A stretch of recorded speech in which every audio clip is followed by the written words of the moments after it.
છેલ્લા ઘણા સમયથી ગુજરાતની અંદર બુટલેગરો બેફામ થયેલા છે અને આ બુટલેગરો જે છે તેને લઈને તમને ઘણા વખતથી સંભળાતું હશે કે આ વિસ્તારની અંદર દારૂ વેચાય છે. અહીંયા આગળ બુટલેગર જે છે એ બુટલેગરે દારૂનો સ્ટોક જ્યારે આવી રહ્યો હતો ત્યારે પોલીસ ઉપર ગાડી ચડાવી દીધી. આ પ્રકારની વાતો તો આપણને ઘણી સંભળાય છે, પણ આ બુટલેગરોને રોકવાનું કામ કરશે તો કરશે કોણ?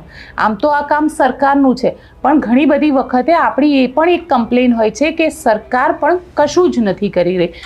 મોટા ભાગે પોલીસવાળા બુટલેગરની સાથે મળીને દારૂનો ધંધો જે છે તે હપ્તાથી બેફામ અને બેરોકટોક ચાલતો રહે છે.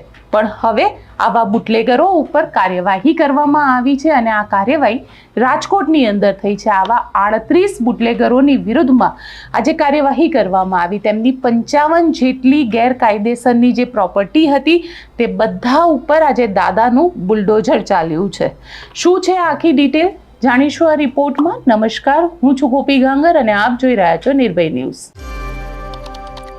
જ્યારે કોઈ દારૂડિયો પોતાના બાળકોના કે પત્નીના કે ઘરના હકના પૈસા દારૂ પીવા માટે બેફામ રીતે વાપરતો હોય છે અને એ બુટલેગરને દારૂની એક બોટલ માટે પૈસા આપતો હોય છે, ત્યારે તેના પરિવારની હાય પણ આ બુટલેગરોને લાગે છે. આજે એવું જ કહી શકાય, કારણ કે રાજકોટની અંદર આવા જે બુટલેગરો છે તેને આ પરિવારની જે હાય લાગેલી હોય છે તે કદાચ આજે નડી છે અને સરકાર હવે આ હાય બાદ જાગૃત થઈ છે અને સરકારે કાર્યવાહી કરી છે.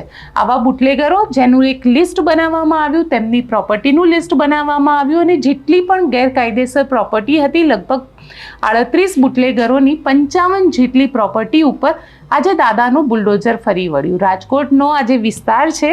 આજે વહેલી સવારથી જ રાજકોટ શહેર પોલીસ દ્વારા યુનિવર્સિટી પોલીસ સ્ટેશન વિસ્તારમાં એક સાથે 38 બુટલેગરના 55 જેટલા ગેરકાયદેસર દબાણો તોડી પાડવામાં આવ્યા. પોલીસે વહેલી સવારે 7 વાગ્યાથી રાજકોટ મહાનગરપાલિકા તેમજ PGVCLના અધિકારીઓને સાથે રાખીને ડિમોલ્યુશનની કાર્યવાહી હાથ ધરવામાં આવી.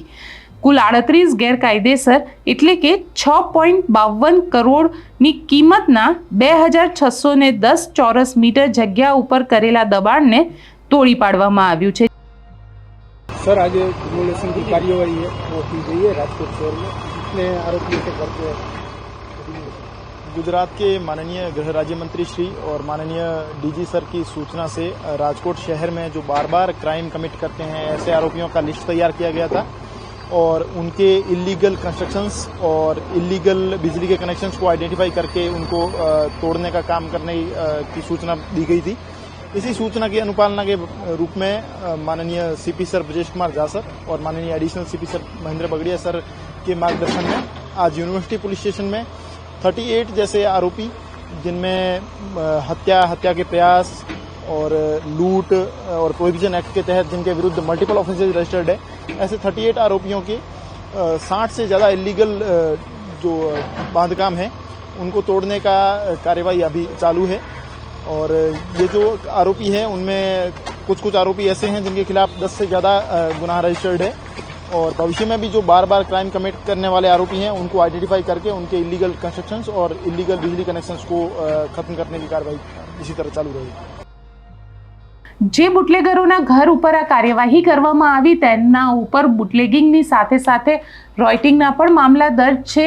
ચીલ ઝડપ કરીને વસ્તુને લૂંટી જવાનો પણ આરોપ લાગેલો છે. આવા ઘણા બધા ગુનાહિત ઇતિહાસ ધરાવતા આ બુટલેગરો છે જેમના ઘર ઉપર હવે દાદાનું બુલડોઝર રાજકોટમાં ફરી વળ્યું છે અને એવું માનવામાં આવી રહ્યું છે કે ગુજરાતની અંદર પણ આવી રીતે જ જે લોકો ગેરકાયદેસર બુટલેગિંગનું કામ કરી રહ્યા છે તેવા દરેક બુટલેગર ઉપર કાર્યવાહી કરવામાં આવશે. આપ શું માનો છો? મને કોમેન્ટ બોક્સમાં ચોક્કસથી લખીને જણાવજો અને જો આપના વિસ્તારમાં પણ આ પ્રકારના બુટલેગરો છે તો પણ કોમેન્ટમાં ચોક્કસથી લખજો. આભાર.